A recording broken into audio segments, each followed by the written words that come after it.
Hey guys, what we're going to try to do today is a little bit of recap. We're going to try a new episode going over the last night's scores and a couple of the box scores, breakdowns, and such.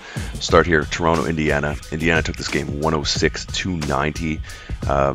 Obviously in this game, high scores being Jordan Hill with 20 and 13 off the bench for the Pacers. CJ Miles with 17, Paul George with 16. No huge scores, but an outlier here people like to pay attention to, the plus minus. Lavoy Allen with a plus 38 and Rodney Stuckey with a plus 42. Those are massive numbers, by the way. And the Indiana Pacers cruising along. Toronto Raptors having a tough time of things, even though DeMar DeRozan was just voted the Eastern Conference Player of the Week. The Orlando Magic taking on the Brooklyn Nets and beating them 105-82. Top scorer for Orlando in a winning effort being Nikola Vucevic with 18 and 6. Kind of a balanced affair here with Andrew Nicholson, the Canadian content, scoring 15 off the bench. Tobias Harris giving his usual strong performance. No real standouts here, but an overall good performance when we're looking at the Nets. Again, this is a team that no one's really overly hopeful for. Top scorer Jarrett Jack of 15 and 7 assists. When that's your leading scorer, you're in a lot of trouble. We'll move on from here. Those don't have huge implications. The Los Angeles Clippers squeaking out over the Detroit Pistons in overtime, 105-103. Top scorer Blake Griffin having a good 15 for 30 shooting night for 34 points and 7 assists. Only 5 rebounds, but DeAndre Jordan's there to scoop him up with 14. And the other side of the ball, Andre Drummond giving another nice game at 20 and 15 and 3 steals. No blocks in this game. And Reggie Jackson, again, as I called in the preseason, having another strong game. 11 rebounds, 7 assists, and 34 points off much better shooting. 9 for 18, a great 14 from 16 from the line, and 2 of 2 from 3. We had Miami topping Atlanta 100-88. Chris Bosh leading the way with 24 and 10 for Miami. And when we're looking at Atlanta in a losing effort, we had 28 points from Kent Bazemore. Kent Bazemore is actually really coming on strong, and they really needed it with the loss of Damari Carroll there. So look for him to possibly either... Well, he will give them a strong performance this year, but I think he's going to make some more money in the offseason. I don't know if he stays there. When we look at the other game, we had Chicago topping out the 76ers, which is not a surprise because everyone's beating the 76ers. For the 76ers, leading scorer being rookie Jahlil Okafor, as he gets to pretty much take all the shots. 9 for 17, 22 points, 8 rebounds in this contest. We were actually not seeing Nerlens Noel in this one, and Canadian Nick Stauskas playing 20 minutes, but kind of doing bupkis. Actually a minus 31. That's actually pretty bad. And on the Chicago side of the ball, we had Jimmy Butler leading the way with 23 points.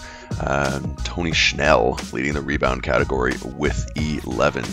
Memphis took Washington 112-95. Washington, a losing effort, was led off the bench by Gary Neal, and that's a sign that you're doing terribly. John Wall 2 for 11. Not much going on here. They really just stunk it up, and Memphis, they're going to win sometimes. Marc Gasol 24 and 12, showing his all-star self, 3 blocks and 6 assists, and some contributions all along the starting lineup. Well-balanced scoring, and Mario Chalmers, who I think was a fantastic pickup, playing really well. Zach Randolph off the bench is an interesting one here. They decided to play small with Jeff Green and Matt Barnes starting. Maybe shake it up. Maybe they thought they were a little too slow, old in the tooth. Who knows? Dallas taking on Phoenix. Dallas won 104-94. Plus 500, playing well in the West. Phoenix leading scorer Eric Bledsoe, which is no surprise. He's been their best player this year. Him and Brandon Knight kind of trading nights, but I think Eric Bledsoe more often than not has been that guy. And John Lure leading them in rebounds. If you don't know who John Lure is, don't be surprised. Not many people do.